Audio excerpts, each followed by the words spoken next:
The air in the limestone vault is thick. It smells of burnt cedar and ancient dust. Oil lamps flicker. Their orange light moves across walls of black basalt. Here, silence has reigned for 3 millennia. A massive stone chest sits in the center. It was built beyond human scale. It is 3 meters long. Inside lies a shroud of woven bronze. Beneath the shroud, the bones of a woman. But she is not human. Her skull is elongated. Her height is impossible. She was a daughter of the fallen. History was shaped by omission. We are told of the sons of Enoch. We hear of Goliath's height. But the earth keeps the trace of the mothers. In the deserts of Canaan, skeletons appear, 12 feet of bone, buried with the honors of high priestesses. They wore armlets the size of wagon wheels. They held bronze mirrors no modern face could claim. Why has the world forgotten the giantesses? A forbidden thread binds the ruins. From the rock-hewn churches of Aksum to the clay pits of Sumer, the descriptions align. The lords of the sky did not only create warriors, they altered the chain of birth. They established a bloodline apart. These were the matriarchs of the abyss. The scrolls were burned. Their names were scratched from leather. They buried the memory of the female Nephilim beneath mountains of silence. The evidence endured. The stone has kept the record. The secret of the giant's daughters is about to be unsealed. The limestone is damp. It sweats. A cold draft pulls from a hidden fissure in the Judean cliffs. Torchlight strikes the cave floor. It reveals white sand. It reveals stillness. Deep beneath the burning sun of the Levant lies a secret. No sunlight has touched this floor for 3 millennia. The entrance is a narrow crack.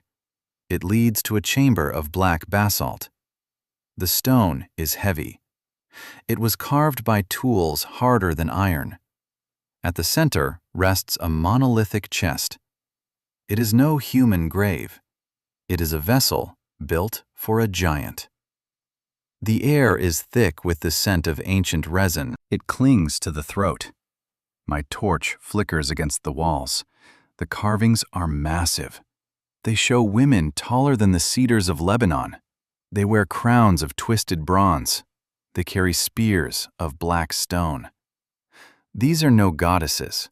They are the daughters of the Watchers. On the floor lies a mirror, cast from bronze, heavy, the size of a warrior's shield. No human hand could raise it.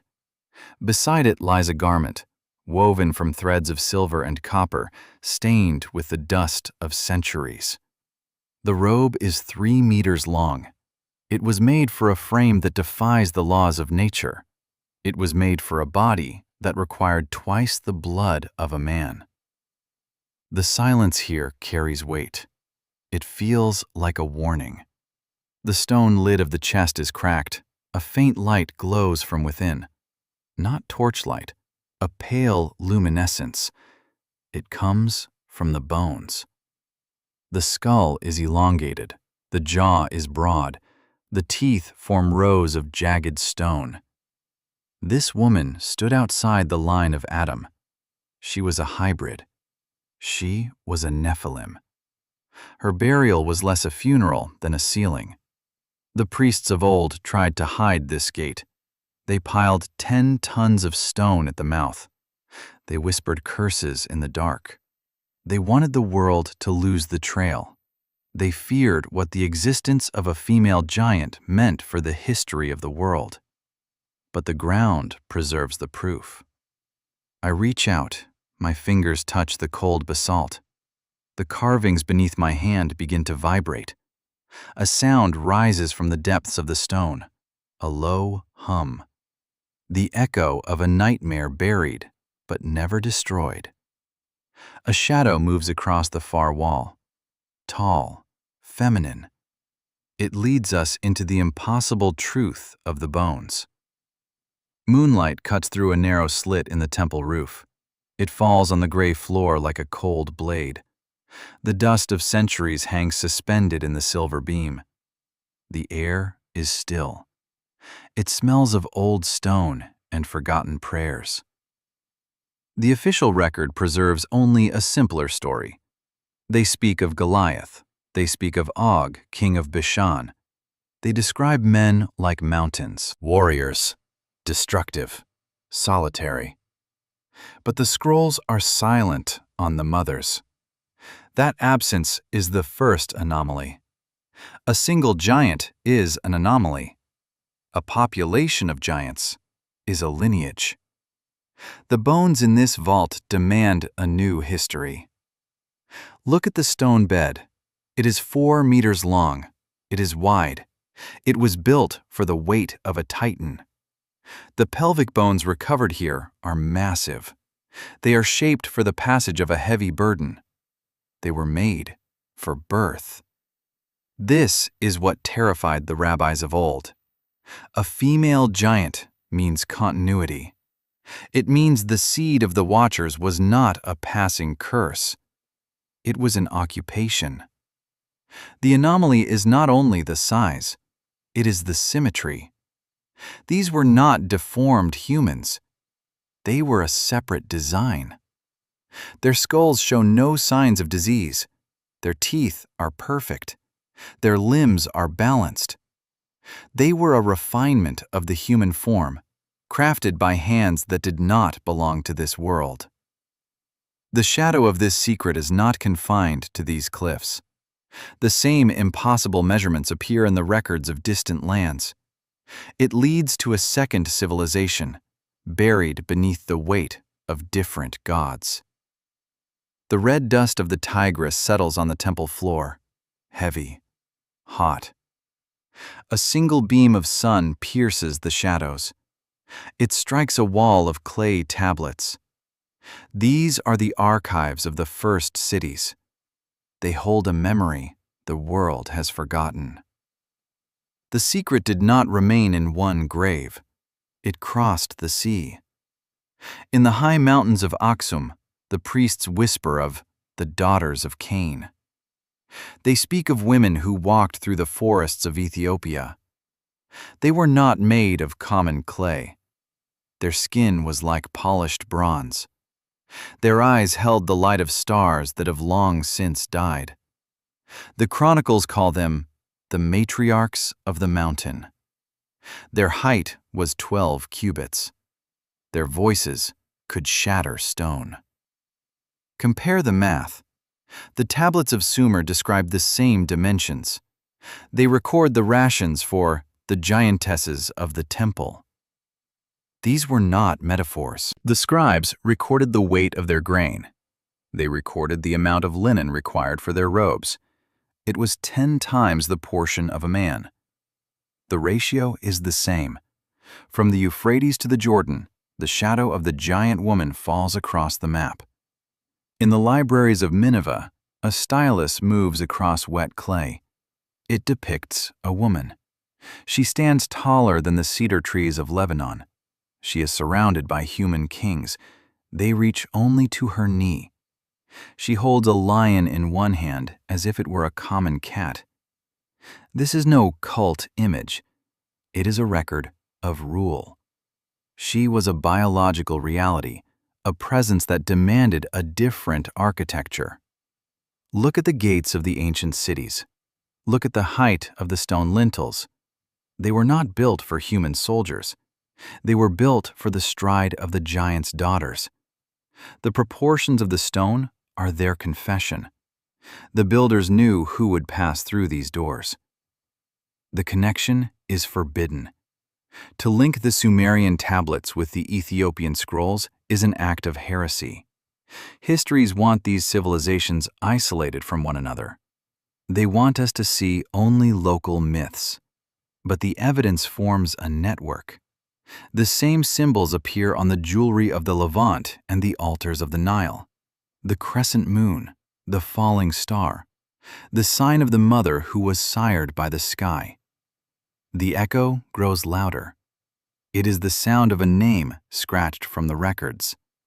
It is the sound of a bloodline carried across continents. It is the signature of the Watchers, written in the stone of every temple. The clay tablets hold a code no human language can fully grasp. It leads to the secret scrolls. It leads to the forbidden book of the one who saw the end of the world. The mountain peak is jagged. It stabs at the black velvet of the sky. A cold wind howls through the stone arches of the high monastery. On a heavy cedar table, a leather scroll rests, bound in iron. It smells of old goat skin and bitter ink. This is the testimony of the one who walked with the heavens. Enoch saw the stars fall. He saw the 200 watchers descend upon Mount Hermon. But the common scrolls tell only half the tale. They speak of the warriors. They speak of the men of renown. They conceal the verses concerning the corruption of birth. In the lost Ethiopian fragments, the truth is preserved in ink that looks like dried blood. The Watchers did not merely sire sons. They sought to anchor their celestial essence in the flesh of the earth. They chose the daughters of men as vessels for a bloodline apart. The text describes the birth of the female Nephilim. It was not a natural process. It was a burning in the belly. The human frame could not contain the fire of the stars. The mothers' bodies were stretched, their bones cracked and reformed. The seed of the sky was like molten metal in the flesh. What emerged were the Giantesses. Beautiful, terrible. They were the unsolved symbols etched into the history of the world. The Book of Giants, found in the caves by the Dead Sea, speaks of these daughters. It calls them the moons of the abyss. They were the keepers of the forbidden arts. They did not wield swords. They wielded the secrets of plants, the movements of the stars, and the binding of spirits. They were the bridge between the celestial and the terrestrial. This is why the priests of the later ages trembled. A male giant threatens through force. A female giant threatens through endurance. The scrolls identify a specific lineage. It was a corruption that could not be washed away by common water. The text says their eyes were like deep wells of blue fire. Their skin did not age like the skin of the sons of Adam. They were proof that the heavens had touched the earth and left a permanent scar. Later councils ordered these verses cut away. Religious authorities declared the Book of Enoch anathema. They feared the knowledge of this corruption. They wanted a world where the lines between the human and the divine were clear. But the scrolls survived in the high mountains. The ink remains. It tells of a metamorphosis that changed the nature of the human race. The candle on the cedar table flickers. The light dies. The shadow of the scroll grows long. It stretches across the stone floor, shifting into the shape of a towering woman. The ink begins to bleed, leading us to the tragedy of their transformation. The dust of the lowlands settles on the mud brick walls of the valley. The air is stagnant. It smells of copper and the sweat of 1,000 terrified souls. A heavy silence suffocates the village. The transformation was not a gift. It was a violent tearing of the mortal veil. The women chosen by the Watchers felt a fire in their marrow, a heat that did not burn the flesh, but reshaped the bone. In the dark of the stone chambers, their cries were heard for 40 nights. Their frames cracked and grew. The sound was like a forest of cedars breaking in a storm. Their limbs lengthened with the rhythm of a shifting tide. Their skin stretched thin. It became translucent, revealing the pale luminescence within. They were the mothers of the fallen, and they were the first to fall. They rose from the stone floors as giants. Their height was impossible. They stood 12 cubits tall. Their shadows reached the edge of the valley before the sun had even touched the horizon. They were beautiful, with a light that blinded the eyes of common men. Their eyes were not brown or green. They were pools of glowing blue flame. But with the beauty came the hunger, a void that could not be filled. They consumed the grain of 7 harvests in a single moon. They drank the rivers until the silt was dry. Their altered lineage required a tribute of life that the earth could not sustain. The tragedy was absolute. They were weavers who could no longer hold a loom. They were mothers who could no longer embrace a human child. Their touch carried the weight of a falling pillar. They walked through the wheat fields, and the earth groaned beneath their stride. They were the matriarchs of the void, suspended between the stars of their fathers and the dust of their mothers. They were a living heresy against the order of the Creator. The village elders hid their faces in the dirt. They could not look upon the glory that was also a curse. The air grows cold. The first drop of black rain strikes the dry soil. The sky prepares to open. The weight of their existence has tilted the scales of heaven, calling forth a cleansing that would swallow the mountains. The sky is an iron plate. Black clouds choke the stars. The first roar of the deep rises from the cracked earth. The air smells of salt and ancient thunder. The great cleansing came as an unlocking of the abyss. The foundations of the world broke. The matriarchs of the void, once towering over the cedars, now looked at the horizon with dread. Their height was no longer a symbol of divinity. It had become their trap. They fled to the high peaks of Mount Hermon. They climbed the jagged limestone with hands that could crush boulders. The seed of the sky in their veins turned cold as the black rain began to fall. Oily, heavy. It did not simply wet the skin. It sought to extinguish the celestial fire within the marrow. The valleys disappeared first. The mud brick cities were ground into silt. The female giants stood on the highest summits, their glowing eyes reflecting the lightning. They held their titanic children above the rising tide. The screams were not human. They were the sound of bronze tearing. They were the sound of a lineage realizing it was an error in the design of creation. The water rose with mechanical, relentless hunger. It swallowed the forests. It reached the knees of the giants. It reached their waists. The weight of the flood was the weight of judgment. In the distance, a dark wooden vessel drifted, a rectangular shadow of gopher wood and pitch. Small, fragile. It carried the pure blood of the old world. The giants watched it pass. They reached out with hands 3 meters long, but the water pulled them down. Their blood spilled into the dark ocean, turning the foam into a shimmering gray. The age of the giants ended not with a battle, but with a drowning.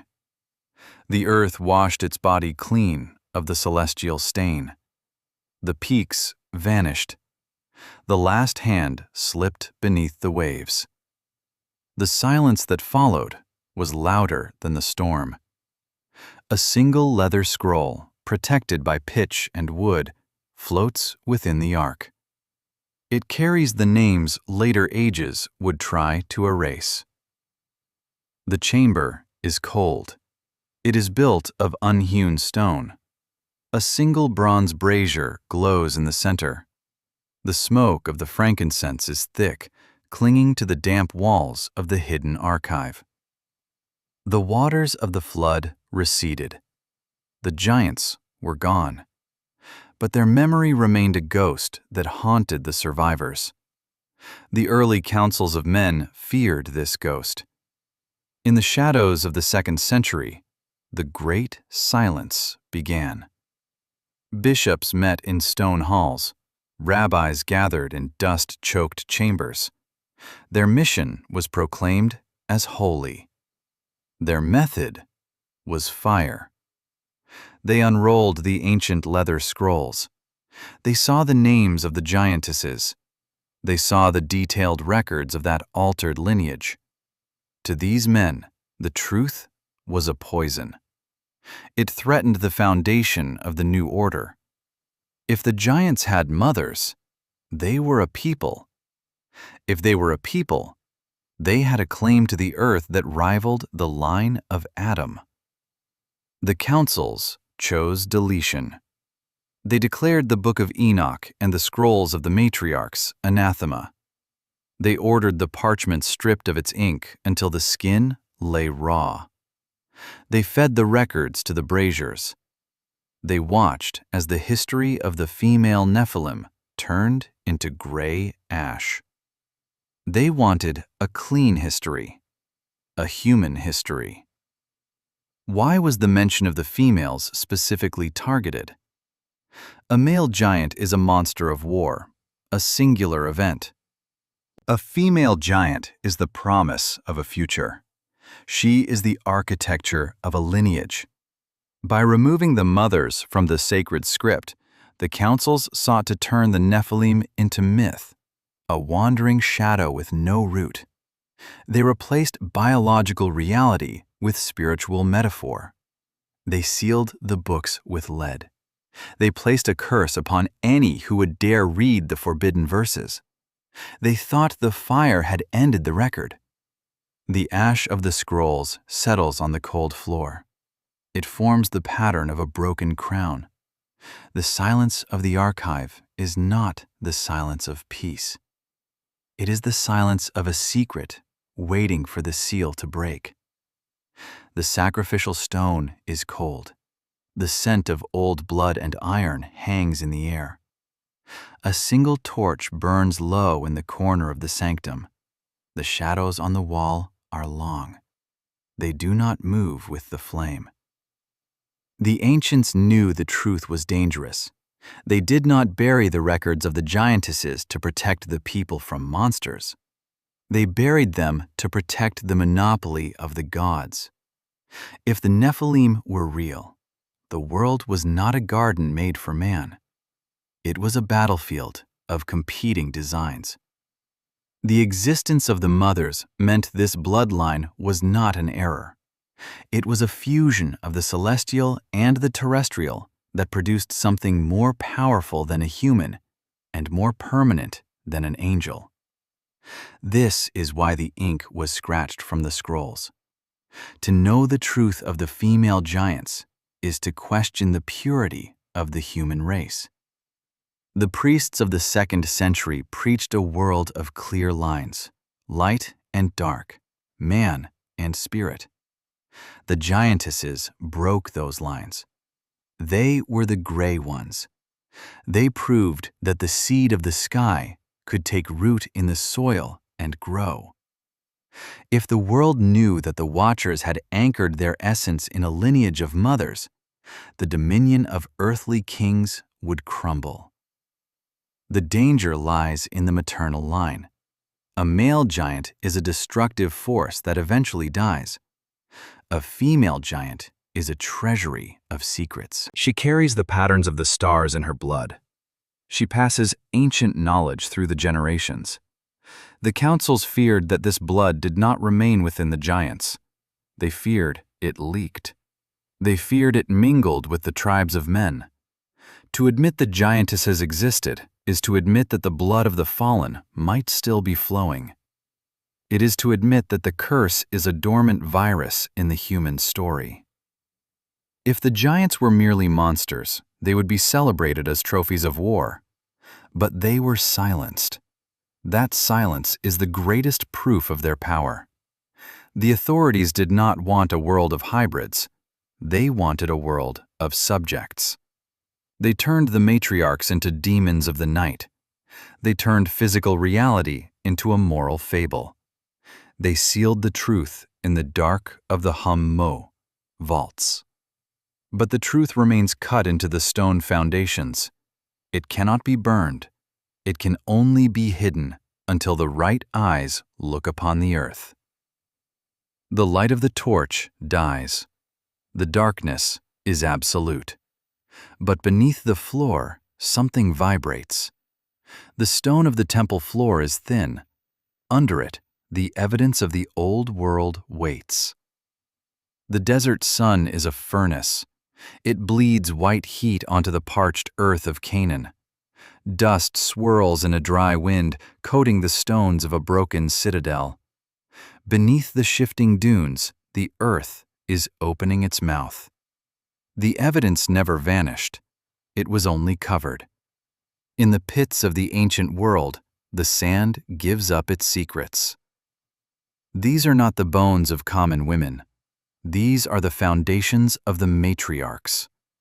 In a shallow trench near the Great Sea, a wooden shovel strikes bronze. It is not a coin. It is an armlet. Wide, heavy, the diameter of a wagon wheel, etched with the image of a falling star. No human arm could wear this. It was made for a limb of solid bone and altered blood. Further down, the stone tombs reveal the scale of the past. The beds are carved from single blocks of basalt. They are 4 meters long. They are worn smooth in the center, not by time, by the weight of the titans who slept there. Beside the beds lie mirrors of polished copper, too heavy for 2 men to lift. They reflect the sky. They were once used to gaze upon faces that stood 12 feet above the soil. These are the tools of a civilization that did not fit the world of men. The temples are broken. The statues are headless. Yet the proportions remain. The stairs are too high for human knees. The lintels are placed for those who tower over the cedar trees. This is the legacy of the giants, a physical testimony, written in the language of weight and measure. The councils burned the books. They could not burn the mountains. They could not dissolve the bronze. The artifacts are silent, yet they scream. They tell of a time when the daughters of the Watchers walked the markets of Gaza and the palaces of Sumer. The world wants to believe these are the mistakes of the shovel. They want to call them architectural anomalies. But the pale luminescence remains in the soil. The marrow has hardened into stone, yet it vibrates with the rhythm of the stars. The evidence is not a mystery. It is a confrontation. It is the history of the mothers. The sand is moving. The wind is uncovering the last gate. A shadow falls across the excavation. Not the shadow of a bird. The shadow of a memory that refuses to stay buried. The sun is a dying ember. It hangs low over the western ridge. The shadows of the broken pillars stretch across the sand like long black fingers. The air is cooling. The heat of the day is replaced by a chill that bites through linen. The tombs are open. The scrolls are ash. But the silence of the earth carries weight.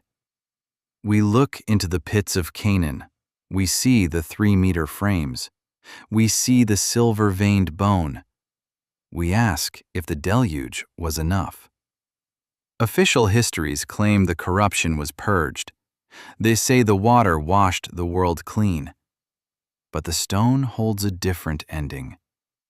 It holds the hiding. It holds the mingling. The female Nephilim were the vessels. They were the bridge. A warrior can be destroyed. A bloodline continues. If the seed of the sky was anchored in the mother line, did it truly vanish beneath the waves? Or did it flow into the tribes that survived? The ancient councils feared the mirror. They did not want us to look at our own reflection and see the light of the watchers. They did not want us to recognize the forbidden height of our own spirits. The question remains etched in the basalt. If the blood of the fallen was a virus, who among us carries the dormancy? Look at the builders of the impossible walls. Look at the singers of songs that shatter stone. Look at the ones who see the stars not as lights, but as ancestors. The legacy of the matriarchs is not a pile of bones in a Judean vault. It is a presence. It is a shadow that falls across the modern world, invisible, but felt in the marrow. We stand at the edge of the abyss. The gate of the tomb is wide. The orange light of the torch strikes the carvings on the inner wall. It shows a face of ethereal beauty and terrible scale. The face of the mother who was never supposed to exist. She is not a memory.